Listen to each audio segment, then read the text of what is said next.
विद्यार्थी मित्र हो, नमस्कार. आज आपण युनिट 2 नियोजन आणि निर्णय प्रक्रिया या संदर्भाने चर्चा करणार आहोत. या युनिटमध्ये 2 टॉपिकचा अभ्यास करायचा आहे. पहिला टॉपिक आहे नियोजन आणि दुसरा टॉपिक आहे निर्णय प्रक्रिया. तर आज आपण नियोजन म्हणजे काय, नियोजन का आवश्यक आहे, नियोजनाच्या व्याख्या काय आहेत, नियोजनाची वैशिष्ट्ये काय आहेत, नियोजनाचे प्रकार काय आहेत, या संदर्भाने सविस्तर चर्चा करणार आहोत. तर प्रथम मी आपल्याला या नियोजनाविषयी जी प्रस्तावना आहे ती प्रस्तावना सांगणार आहे. व्यवस्थापनामध्ये नियोजन, पूर्वानुमान, निर्णय घेणे यांना अत्यंत महत्त्वाचे स्थान आहे. व्यवसायांना आपले अपेक्षित उद्दिष्ट गाठण्यासाठी नियोजनाची आवश्यकता असते. भविष्यात काय करावे, कसे करावे, केव्हा करावे, कोणी करावे इत्यादी बाबी अगोदरच नियोजनाद्वारे ठरवण्यात येतात. भविष्यकाळात केल्या जाणाऱ्या सर्व क्रियांचे नियोजन अगोदरच केल्याने नियोजनाची उद्दिष्टे सहजरित्या साध्य करता येतात. नियोजनानुसार कृती होत नसेल तर वेळोवेळी उपाययोजना करणे शक्य होते. म्हणून अपेक्षित उद्दिष्टे साध्य करता येण्यासाठी नियोजन हे सर्वात महत्त्वाची भूमिका पार पाडत असते. नियोजनात एखादी कृती करण्यापूर्वी त्या कृतीचा सविस्तर विचार करण्यात येतो. म्हणून नियोजन ही एक बौद्धिक प्रक्रिया आहे. असं म्हटलं जातं की planning is an intellectual process. नियोजनानुसार निश्चित केलेली उद्दिष्टे साध्य करण्यासाठी ठराविक दिशेने वाटचाल करता येते. नियोजनाच्या माध्यमातून इतर कार्याला योग्य दिशा मिळत असते. नियोजनाची क्रिया ही औपचारिक व अनौपचारिकरित्या पार पाडण्यात येत असते. तर मित्रांनो, नियोजन हे अत्यंत महत्त्वाचं असतं आणि म्हणून नियोजन कोणतीही कृती करायची झाली तर आपल्याला नियोजन प्रथम करावं लागत असतं. नियोजनाशिवाय कोणतंही पाऊल आपण पुढे टाकू शकत नाही. बघा, केव्हाही सकाळी उठल्यापासून संध्याकाळी झोपेपर्यंत आपण प्रत्येक गोष्टीचं नियोजन कळत नकळत असं नियोजन करत असतो. म्हणून उद्योग व्यवसायांच्या दृष्टिकोनातून तर नियोजनाला अनन्यसाधारण असं महत्त्व आहे. अशा या नियोजनाचा अर्थ काय आहे, त्याची व्याख्या काय आहे, हे आता आपण पाहूया. व्यवस्थापनातील अनेक कार्यांपैकी नियोजन हे एक प्राथमिक किंवा मूलभूत कार्य आहे असे म्हणतात. ती एक बौद्धिक प्रक्रिया आहे असंही म्हणतात. कारण नियोजन करत असताना सखोल असा विचार करावा लागत असतो आणि नियोजन ही सतत चालणारी प्रक्रिया असते. एकदा नियोजन केलं की परत नियोजन करावं लागत नाही असं नाही. कोणत्याही व्यवसायाची अंतिम उद्दिष्टे गाठण्यासाठी नियोजन ही सतत चालणारी एक प्रक्रिया आहे असे म्हटलं जातं. त्याचप्रमाणे नियोजन हा इतर सर्व कार्यांचा पाया आहे असंही म्हटलं जातं. कारण नियोजन केल्याशिवाय पुढील कोणतीही कार्य आपण करू शकत नाही. मग संघटन असेल, निर्देशन असेल, समन्वय असेल, नियंत्रण असेल किंवा नियोजन हे एक प्राथमिक कार्य आहे. ते सुरुवातीलाच करावं लागत असतं. ज्यामध्ये उद्दिष्ट निश्चित केलेलं असतं, कार्य वेळापत्रक तयार केलेलं असतात, धोरणे ठरवलेली असतात, अंदाजपत्रक तयार केलेलं असतं, कार्यपद्धती निश्चित केलेली असते. त्याला आपण नियोजन असं म्हणत असतो. आणि म्हणून नियोजन करत असताना भविष्यकाळात डोकावून पाहावं लागत असतं. भविष्यकाळात आपण नेमकी कोणती कृती करणार आहे याविषयी सखोल विचार करावा लागत असतो. म्हणून नियोजन ही एक बौद्धिक क्रिया आहे. त्यानंतर नियोजनाच्या व्याख्या काय आहेत यावर आपण प्रकाश टाकणार आहोत. पहिली व्याख्या आहे जॉर्ज टेरी यांची. नियोजन म्हणजे वस्तुस्थितीवर आधारित निवड केलेल्या पूर्वानुभवाचा उपयोग करून भावी काळातील अपेक्षित उद्दिष्ट साध्य करण्यासाठी सूत्रबद्ध आवश्यक कार्यदिशा होय. दुसरी ॲलन यांची व्याख्या आहे व्यवस्थापन नियोजनात पूर्वानुमान, उद्दिष्टे, धोरणे, कार्यक्रम, कार्यपद्धती, वेळापत्रक आणि अंदाजपत्रक तयार करणे यांचा समावेश होतो. तिसरी व्याख्या आहे हेरॉल्ड कुंज यांची. नियोजन ही एक अशी बौद्धिक प्रक्रिया आहे की ज्यात अंमलबजावणी करण्याच्या कार्याचा विवेकपूर्ण विचार करून त्यात वस्तुस्थिती आणि विचारपूर्वक केलेल्या अंदाजावर आधारित निर्णय घेतले जात असतात. तेव्हा मित्रांनो, नियोजनाची व्याख्या आपल्याला समजली असेलच. तेव्हा भविष्यकाळात ज्या काही कृती करायच्या आहेत त्या कृती संबंधी उद्दिष्ट निश्चित केलं जातं. उद्दिष्ट गाठण्यासाठी धोरणे आखली जात असतात आणि धोरणांच्या मार्फत कार्यक्रम आयोजित केला जातो. तो कार्यक्रम कसा करायचा यासाठी कार्यपद्धती निश्चित केली जाते. वेळापत्रक ठरवलं जातं आणि हे कृती पार पाडण्यासाठी येणारा खर्च जो असतो तो अंदाजपत्रक तयार केले जात असतं. आणि म्हणून असं आपल्याला थोडक्यात म्हणता येईल की नियोजन म्हणजे व्यवस्थापन नियोजनात पूर्वानुमान, उद्दिष्टे, धोरणे, कार्यक्रम, कार्यपद्धती, वेळापत्रक आणि अंदाजपत्रक तयार करणे यांचा समावेश होतो. तेव्हा अशा प्रकारे व्यवस्थापनाच्या व्याख्या काय आहेत याचा आपण अभ्यास केला. प्रस्तावनेमध्ये प्रस्तावना पाहिली. आता यापुढे आपण व्यवस्थापनाची या व्याख्यांवरून जी वैशिष्ट्ये आहेत ती वैशिष्ट्ये पाहणार आहोत. पहिलं वैशिष्ट्य आहे नियोजन ही एक बौद्धिक प्रक्रिया आहे. असं का म्हटलं जातं? तर नियोजन करत असताना ज्ञानाचा वापर करावा लागतो, अनुभवाचा वापर होत असतो, कौशल्याचा वापर होत असतो, विचारशक्तीचा वापर, कल्पनाशक्तीचा वापर करावा लागत असतो. म्हणून नियोजन हे बौद्धिक कार्य आहे. अशी बौद्धिक क्षमता असल्याशिवाय कोणतीही गोष्ट करता येणं शक्य नाही. आणि म्हणून नियोजन ही एक बौद्धिक प्रक्रिया आहे असं म्हटलं जातं. मित्रांनो, दुसरं वैशिष्ट्य आहे मूलभूत कार्य. नियोजन हे एक मूलभूत कार्य आहे. व्यवस्थापनाच्या विविध कार्यात नियोजनाचा समावेश होत असतो. नियोजनाचे कार्य केल्यानंतरच संघटन, मार्गदर्शन, नियंत्रण, समन्वय, प्रेरणा देणे ही विविध कार्ये केली जात असतात. नियोजनाच्या कार्याशिवाय पुढील कोणतेही कार्य होऊ शकत नाही. म्हणून प्रथम योजना आखावी लागते. योजना आखल्यानंतर इतर कार्यांना सुरुवात होत असते. म्हणून नियोजन हे मूलभूत कार्य आहे असं म्हटलं जातं. त्यालाच दुसऱ्या शब्दामध्ये नियोजन हे एक प्राथमिक कार्य आहे किंवा तिसऱ्या शब्दामध्ये असं म्हणता येईल आपल्याला, नियोजन हा इतर पुढील सर्व कार्यांचा बेस आहे, पाया आहे. म्हणून नियोजन हे एक मूलभूत कार्य आहे असं म्हटलं जातं. मित्रांनो, तिसरं वैशिष्ट्य आहे उद्दिष्टनिष्ठ. नियोजन हे नेहमी उद्दिष्टाभिमुख असतं, उद्दिष्टनिष्ठ असतं. नियोजनाचा मूळ हेतूच व्यवसायात असलेली उद्दिष्टे ठराविक वेळेत पूर्ण करणे हा हेतू असतो.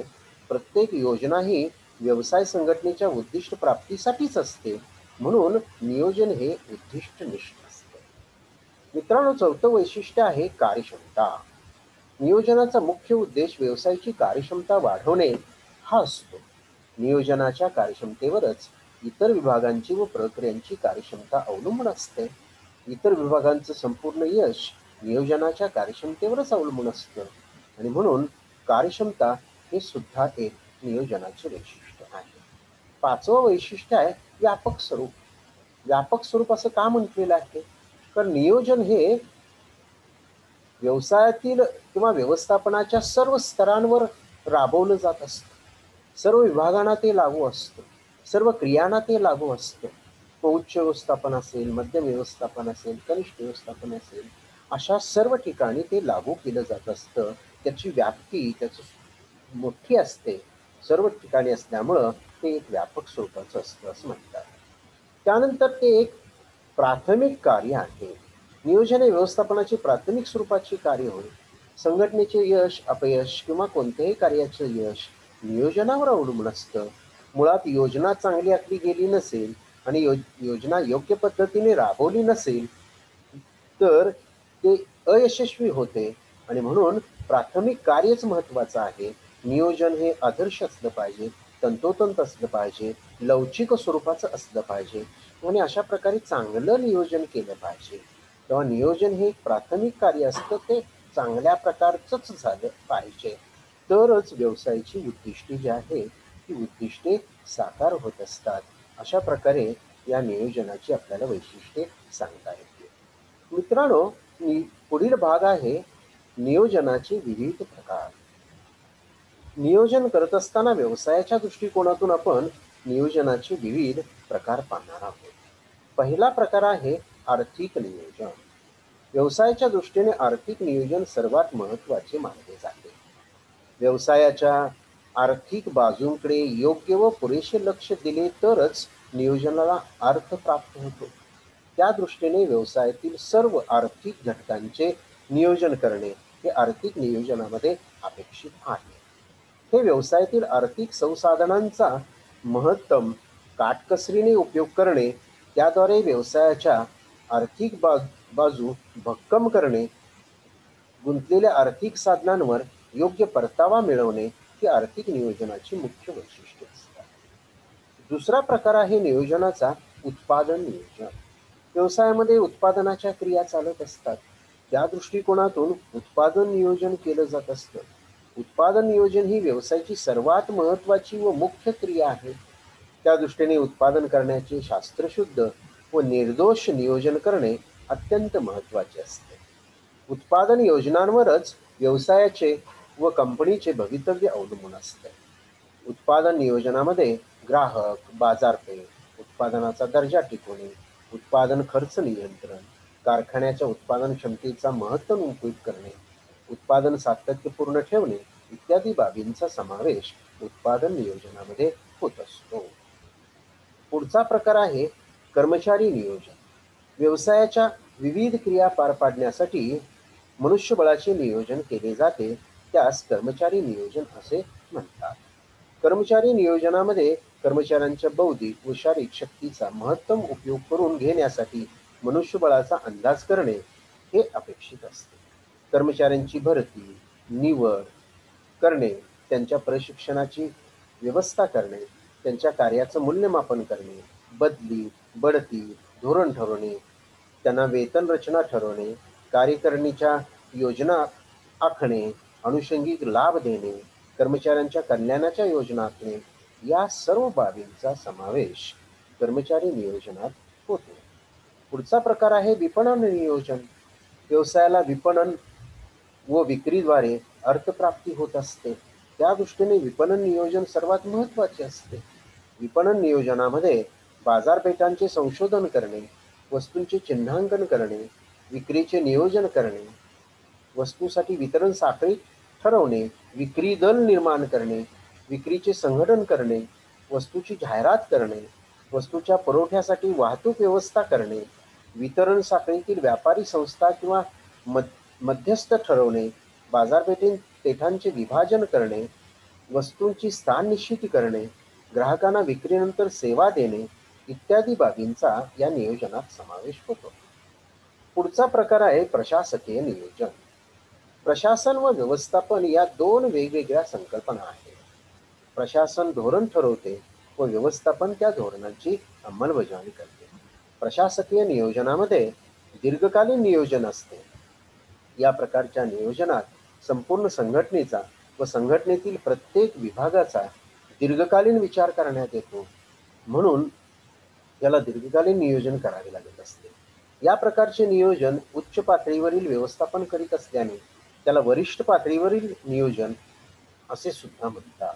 या नियोजनात प्रामुख्याने उत्पादन प्रकार, प्रमाण, उत्पन्नाचे प्रमाण, गुंतवणूक धोरण इत्यादी बाबींचे नियोजन केले जाते. मित्रो, पुढचा प्रकार आहे 6वा कार्यकारी नियोजन. कार्यकारी नियोजनाचे स्वरूप प्रशासकीय योजनापेक्षा वेगळे आहे. विशिष्ट प्रकल्प पूर्ण करण्यासाठी पायाभूत क्रिया निश्चित करणे कार्यकारी नियोजनात अपेक्षित आहे. साहजिकच या प्रकारच्या नियोजनात सर्वच बाबींचा सखोल व तपशीलवार विचार करण्यात येतो. त्यासाठी विशेष तज्ज्ञांची मदत घेतली जाते. संघटनेने ठरवलेल्या धोरणांची अंमलबजावणी करण्याची जबाबदारी कार्यकारी नियोजनाची असते. खरेदी विभाग, विक्री विभाग, उत्पादन विभाग इत्यादी यांच्या कार्याचे नियोजन म्हणजे कार्यकारी नियोजन होय. 7वा प्रकार आहे दीर्घकालीन नियोजन. उद्योग संस्थेला आपली दीर्घकालीन उद्दिष्टे साध्य करण्यासाठी जे नियोजन करावे लागते त्या नियोजनाला दीर्घकालीन नियोजन असे म्हणतात. हे निश्चित काळासाठी ठेवलेले असते. या दीर्घकालीन नियोजन सर्वसाधारणपणे त्या ठिकाणी 10 ते 15 वर्ष इतके काळासाठी असू शकते. थोडक्यात दीर्घकालीन कालावधीचा विचार करून तयार करण्यात आलेल्या नियोजनाला दीर्घकालीन नियोजन असे म्हणता येईल. त्यानंतर 8वा प्रकार आहे अल्पकालीन नियोजन. नजीकच्या भविष्यकाळात उद्दिष्ट गाठण्यासाठी जे नियोजन केले जाते त्यास अल्पकालीन नियोजन असे म्हणतात. हे नियोजन कमीत कमी 6 महिने व जास्तीत जास्त 1 वर्ष मुदतीकरता असते. अंमलबजावणीच्या दृष्टिकोनातून अल्पकालीन नियोजन अधिक उपयुक्त असते. या नियोजनात लवचिकता अधिक असते. व्यवसायाचे स्थान, स्वरूप, प्रकार, उत्पादन प्रक्रियेचे स्वरूप व चक्र, व्यवस्थापकीय कार्याची गुंतवणूक, व्यवस्थापक कार्याची गुणवत्ता इत्यादी घटकांवर अवलंबून असते. त्याचे नियोजन कोणत्याही उद्योग किंवा व्यवसाय संस्थेमध्ये नफा मिळवण्याच्या उद्देशाने केले जाते. 9वा प्रकार आहे नफा नियोजन. कोणताही व्यवसाय नफा मिळवण्याच्या उद्देशानेच केला जातो. मग नफ्याचे नियोजन त्या ठिकाणी केले जातेच. व्यवस्थापनाला जास्त नफा मिळवून देण्यासाठी अशा प्रकारचे नियोजन केले जात असते आणि हे उद्दिष्ट पूर्ण करण्यासाठी हे नफ्याच्या नियोजनाचा उपयोग होत असतो. 10वा प्रकार आणि शेवटचा प्रकार आहे निगम नियोजन. कंपनी आपले विविध व्यवसाय एकत्रित विचारात घेऊन संपूर्ण कंपनीसाठी जे नियोजन करते तेव्हा त्यास निगम नियोजन असे म्हणतात. कंपनीची एकूण व्याप्ती व व्यवसाय एकक याबाबत सर्वसमावेशक योजना, त्याला आपण मास्टर प्लॅन असं म्हणतो, मास्टर प्लॅन तयार करण्यात येतो. उच्च व्यवस्थापनाद्वारे हे निगम नियोजन करण्यात येते. निगम योजनांचे मुख्य 3 उपप्रकार आहेत: व्यूहरचनात्मक नियोजन, युक्तिजन्य नियोजन व क्रियात्मक नियोजन. या 10व्या प्रकारामधील प्रकार आता बघूया. व्यूहरचनात्मक नियोजन संघटनेची उद्दिष्टे, ध्येयधोरणे व रचना ठरवण्याच्या प्रक्रियेस व्यूहरचनात्मक नियोजन असे म्हणतात. हे दीर्घकालीन स्वरूपाचे नियोजन असते. सर्वसाधारणपणे 10 वर्षे किंवा त्यापेक्षा जास्त काळासाठी हे नियोजन केले जाते. हे उच्च व्यवस्थापनातर्फे नियोजनाचे कार्य केले जाते. त्यामध्ये संस्थेचे अध्यक्ष, उपाध्यक्ष, व्यवस्था संचालक, संचालक मंडळ व मुख्य कार्यकारी अधिकारी इत्यादी मंडळींचा समावेश असतो. व्यूहरचनात्मक नियोजन हे अंतर्गत संस्थेच्या एकूण क्षमता, बलस्थाने व दुर्बलस्थाने, बाह्य पर्यावरण, मूल्यमापन इत्यादी बाबींचा अभ्यास करून हे नियोजन तयार केले जाते. युक्तिजन्य नियोजन वरिष्ठ व्यवस्थापनाने तयार केलेल्या व्यूहरचनात्मक नियोजनाला अनुषंगिक मध्यम व्यवस्थापनाला जे नियोजन करावे लागते त्या नियोजनाला युक्तिजन्य नियोजन असे म्हणतात.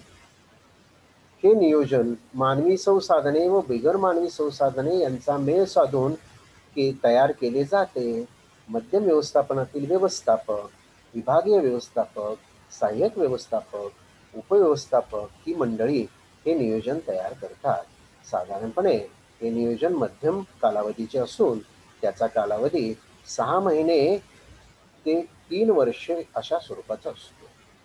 वरील व्यूहरचनात्मक नियोजनाची अंमलबजावणी करण्याच्या दृष्टीने हे नियोजन महत्त्वाचे असते. शेवटचा प्रकार आहे 10व्या प्रकारामधील क्रियात्मक नियोजन. क्रियात्मक नियोजन हे कनिष्ठ पातळीवरील व्यवस्थापनामार्फत तयार केले जाते. अल्पमुदतीच्या व दैनंदिन स्वरूपाच्या कामाचे नियोजन म्हणजे क्रियात्मक नियोजन होय.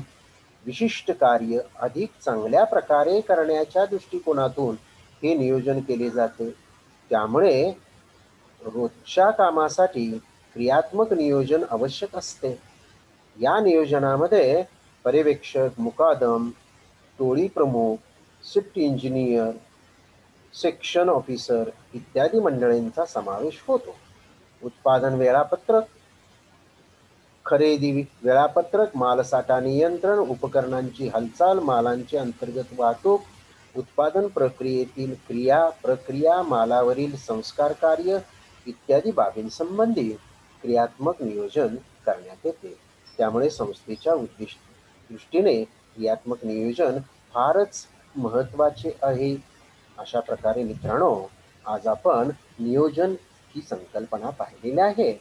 या नियोजन संकल्पनेचा अर्थ, व्याख्या, वैशिष्ट्ये आणि नियोजनाचे विविध प्रकार पाडले जातात. त्याचा आपण अभ्यास सविस्तरपणे आज आपण अभ्यास केलेला आहे. तेव्हा